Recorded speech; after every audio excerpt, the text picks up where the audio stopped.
Saya milih petani, dan kalau petani kalau misalkan pas tanam satu kali, pas hasil itu menutup yang 1 tahun loh Mas, bisa menutup untuk kekurangan yang 1 tahun.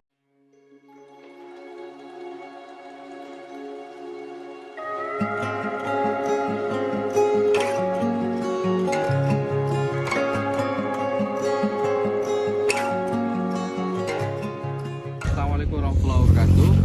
Kita dari Mitra Tani Indonesia. Hari ini kita kedatangan tamu dari petani di Dieng, khususnya petani wortel dan kentang. Dan hari ini kita mau tanya-tanya nih seputar dunia pertanian. Nah, hari ini kita akan sharing-sharing bersama Pak siapa? Pak Juanda. Pak Juanda. Harapannya ada ini menjadi ilmu yang bermanfaat buat seluruh petani-petani di Indonesia dan inspirasi dari video dan konten kita dari PT Mitra Tani Indonesia ini bermanfaat. Sebelumnya Pak, kita ingin tahu Pak Juanda ini udah berapa lama ya Pak bertani di sektor kentang kemudian sama wortel di Dieng ini? Kalau mulai nanam kentang itu dari tahun 2000. Begitu tahun 2000 nikah, terus saya bertani. Kalau dulu sebelum nikah saya memang nggak bertani. Lama ya? Udah lama ya, Pak? Iya. Nek kalau kita pengen tahu nih kayak tips-tips khusus untuk pertanian sama penanganannya kalau ada masalah gimana Pak? Khususnya di wortel sama kentang. Kalau sebetulnya kalau matriskan itu dari nanam kentang Mas. Kalau nanam kentang misalnya banyak penyakit yang ditimbulkan, ada busuk daun, ada jamurnya, dan banyak penyakit yang mulut. Tapi kalau di wortel jarang. Kalau wortel kita harus semprot 2-3 kali sudah jadi. Berarti kayak di tanaman wortel itu sebenarnya lebih sustain ya, lebih tahan lama ya. Ini kan termasuk kalau wortel gitu ya. Ini kan termasuk tumpang sari. Terus ini yang dulunya kita tanamin kentang, setelah kentang dipanen, terus nanti tunggu sekitar 1 bulan baru kita panen wortel. Jadi untuk wortelnya nanti yang kemarin sudah kena insektisida atau fungisida dari kita nyemprot kentang Mas. Jadi obat hamanya itu jadi satu ya Pak ya. Oh iya. Dan sekaligus hasil pertaniannya tuh lebih beragam dan lebih maksimal ya harapannya ya Pak ya. Kemudian kalau di wortel nih, kalau usia panen tuh dari jarak tanam sampai usia panen tuh berapa bulan Pak atau berapa hari? Kalau wortel, kalau yang rata-rata itu kalau 100 dinas sudah 100 hari sudah berbuah. Tapi masih kecil, paling enggak 4 bulan. Berarti 4 bulan, usia 4 bulan tuh udah siap panen siap ya? panen kalau 4 bulan. Nah kemudian kalau lebih detail lagi kalau masalah misalkan pemilihan bibitnya, kemudian cara tanamnya, penyiapan lahannya, terus pupuk apa sih yang disediakan misalnya kalau nanam wortel gitu? Kalau nanam wortel biasanya kita untuk bibit ini kita produksi sendiri.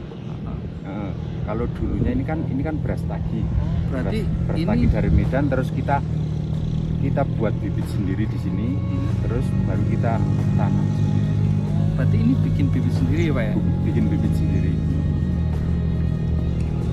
Antara beli sama bikin bibit sendiri lebih efisien mana Pak dananya? Efisien, beli unefisien buat sendiri. Terus kalau buat sendiri kan kita sortir yang bagus semua, jadi kan kita maksimal untuk produksinya nanti.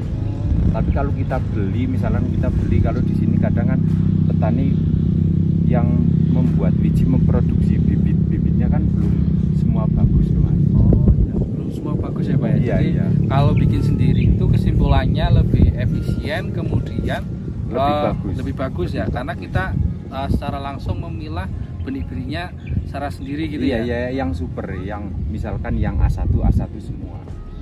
Iya, iya. Kemudian pertanyaan selanjutnya itu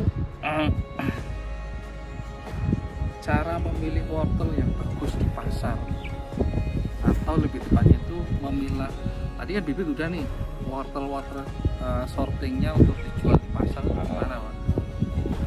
Kalau sebetulnya kalau yang di pasar itu kan sudah dipak-pak itu. Kalau dari sini, kalau dari petani kan jualnya dari ABC dicampur semua. Oh, kalau Itu dari yang- petani itu nggak dipilih ya, Nggak langsung ABC, dipilih, langsung satu ABC ya? semua.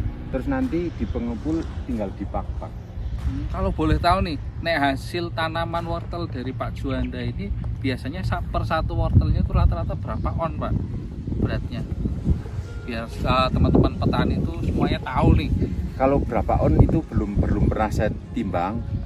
Tapi kalau nggak salah, kalau misalkan yang paling terbesar kalau 5 biji mungkin ada setengah kilo, 5 biji setengah kilo ya. Lima Ya, biji. jadi gini ya teman-teman, 5 biji dari tanaman yang ditanam oleh Pak Juanda itu yang udah maksimal. maksimal sudah setengah kilo loh. Bayangin tuh setengah kilo tuh dikali berapa ton ya Pak? Berapa ton Pak ini biasanya panen di sini Pak? Ini kalau maksimal, kalau nggak kena musibah, kemarin kan sempat kena angin. Kalau nggak kena musibah biasanya nyampe bawah ada 7 ton, kalau nggak 10 ton. 7 ton sampai 10 ton ya. 7 ton Untuk sampai lahan 10 ton. luas berapa Pak? Lahan luas ini nggak ada 1 hektar, nggak ada ini. Sekitar 1 hektar kurang seperempat kalau nggak salah. Kemudian kiat-kiat sukses untuk pencegahan hama biar nggak salah satunya kalau gagal panen kan sebabnya kan karena cuaca ya Pak ya. Betul. Kalau hama kan kita bisa minimalisir ya. Bisa mengantisipasi mungkin dengan antisipasinya. insektisida atau fungisida. Biasanya itu disemprotkan di umur berapa Pak? Kalau tanaman kentang kita mulai dari umur 15 hari Mas. Oh 15 hari. Itu 15 hari, terus interval biasanya kita lihat musim. Kalau musim hujan, curah hujan yang tinggi, biasanya 4 hari atau 3 hari kita pengobatan terus Mas. Tapi kalau musim kemarau nyampe 1 minggu, nyampe 10 hari baru ngobat lagi. Sebenarnya di musim hujan tuh lebih sering karena ini cuaca airnya ya, karena faktor air. Ekstrim, cuaca yang sangat ekstrim, terus obat yang menempel di daun itu mungkin bisa hilang kan gitu. Ya. Berarti kalau cuacanya kemarau tuh malah lebih gampang ya Pak ya. Kalau cuaca kemarau Efisien lebih gitu ya? gampang, lebih efisien juga untuk produksi lebih bagus Mas. Ya. Cuma kalau di sini kendala lagi airnya untuk penyiraman. Harusnya kan kita menyiram terus kalau musim Kalau nih kendala nih salah satunya air nih. Kalau musim kemarau nih kayak lahan seluas ini airnya dari mana Pak? airnya dari mata air dari sana ada itu Mas. Udah dari sana. Dari bawah. Tapi kalau di sana mungkin yang pakai banyak, terus kita ambil yang dari sana loh Mas. Oh ya. Dari yang paling bawah. Berarti diambil pakai diesel gitu ini. Pakai diesel, sini pakai peralon. Kalau terus jaraknya kalau nggak salah ada setengah kilo. Setengah kilo panjang ya Pak. Panjang setengah kilo. Nah, kemudian pertanyaan selanjutnya itu kenapa memilih wortel? Menanam wortel daripada sayuran lainnya? Kalau wortel untuk modal lebih sedikit, dan kalau harganya mahal untungnya lebih sedikit. Oh, untungnya lebih banyak ya. Lebih banyak. Modal sedikit, untungnya lebih banyak. Iya kalau wortel. Dan tumbuhnya lebih tahan lama ya, tahan hama gitu ya termasuknya ya. Boleh kita bilang tidak berisiko kalau kita tanam wortel, yang penting harganya masuk. Tidak seperti kita tanam kentang. Misalnya tanam kentang, dari mulai tanam saja kita sudah mengeluarkan banyak biaya loh Mas. Ya. Dari mulai kita nyiapkan lahan, terus kita beli pupuk, Ya. terus kita nanti ada misalkan tenaganya. Pokoknya kalau kentang memang banyak modalnya loh Mas. Banyak modalnya dan itu banyak. baru tanam saja. Nanti kalau sudah tumbuh, nanti kita perawatan misalnya penyemprotan yang 4 hari sekali atau 5 hari sekali. Sudah sekarang pupuknya mahal, sulit dijumpai lagi. Itu loh Mas untuk kendala petani. Ngomong-ngomong nih, untuk hari ini harga jual wortel itu harga berapa Pak dari petani? Kalau dari petani untuk sekarang 4.000. 4.000. Termasuk yang tertinggi apa? Kalau Itu dari Pak. petani memang tertinggi di sini 4.000, untuk kemarin sempat 5.000. Terus Tapi katanya sekarang turun menjadi 4.000. Ini kan di tengah-tengah bulan Ramadan, tapi Iya. kalau nggak salah biasanya kalau mulai tanggal 25 Ramadan ke atas nanti harga paling melonjak, paling tinggi. Sampai harga Bisa berapa? 5.000, 6.000, kemarin malah pernah 7.000. Kemudian ini pertanyaan paling dasar Pak nih. Iya. Kenapa bertani Pak? Kenapa bertani? Begini loh Mas. Biar Karena- orang lain iya, tuh iya. nggak, khususnya untuk petani milenial nggak malu-malu jadi Ah. petani nih. Kenapa saya memilih untuk bertani? Karena memang dari segi pengalaman, pikiran mungkin tidak bisa untuk bekerja yang lebih bagus. Tapi karena saya memang faknya kita akan petani, saya memilih petani. Dan kalau petani, kalau misalkan pas tanam satu kali, pas hasil itu menutup yang 1 tahun loh Mas. Bisa menutup untuk kekurangan yang 1 tahun yang gagal panen. Ya.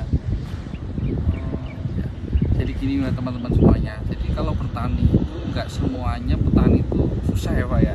Iya ya. Bisa jadi hasil panen sukses hari ini itu bisa mencukupi kebutuhan kita selama 1 tahun ke depan nih Pak ya. Betul. Apalagi yang namanya bertani itu kayak mengharap hasilnya Gusti katanya kalau Jen. kalau orang Jawa bilang gitu ya. Karena kita tawakalnya penuh ala Allah gitu ya Pak ya. Jadi apa ya? Kita tanam, kita rawat, kemudian kita tawakal berharap bahwasanya besok hasilnya lebih baik gitu Pak ya. Jen. Lebih maksimal, lebih baik, kemudian tentunya harganya juga bersaing di pasar ya Pak ya. Biar untuk modal juga ternyata. Pak, nih yang pertanyaan terakhir nih. Oh J, monggo. Ngomong-ngomong nih, nanam segini banyaknya, ini pupuknya pakai apa ya Pak ya? Biar Ini petani untuk- yang lain tuh pada Untuk tahu nih. pupuknya ini kebetulan pakai Vertin pupuk NPK cair ini loh. Oke, tak kasih info bolotan nih yang berada di Dieng dan sekitarnya. Vertin pupuk NPK cair ini kandungannya sudah komplit. Semoga jenengan pakai ini semua berhasil, bisa Mekah Madinah nanti dapat uangnya. Amin. Oke. Amin ya.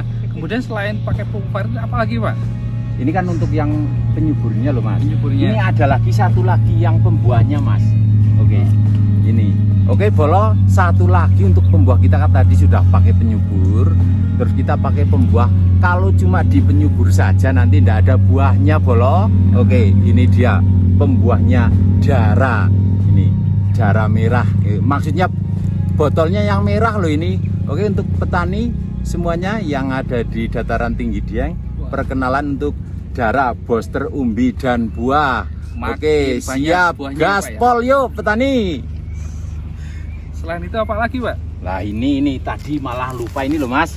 Ini lupa ini. Ini Fortune ini untuk mengokohkan batang. Biasanya kalau orang sini bilang kalau yang klentruk itu tanamannya ini dipakein Fortune, itu pasti nanti kokoh, bagus buat ini, strong jadinya. Oke. Jadi untuk kalsium ini Pak ya. Oh iya ini. Ya, oke. Jadi sudah banyak yang kita tanya-tanya nih. Semoga menginspirasi petani semua yang ada di Indonesia. Salam dari Mitra Tani Indonesia.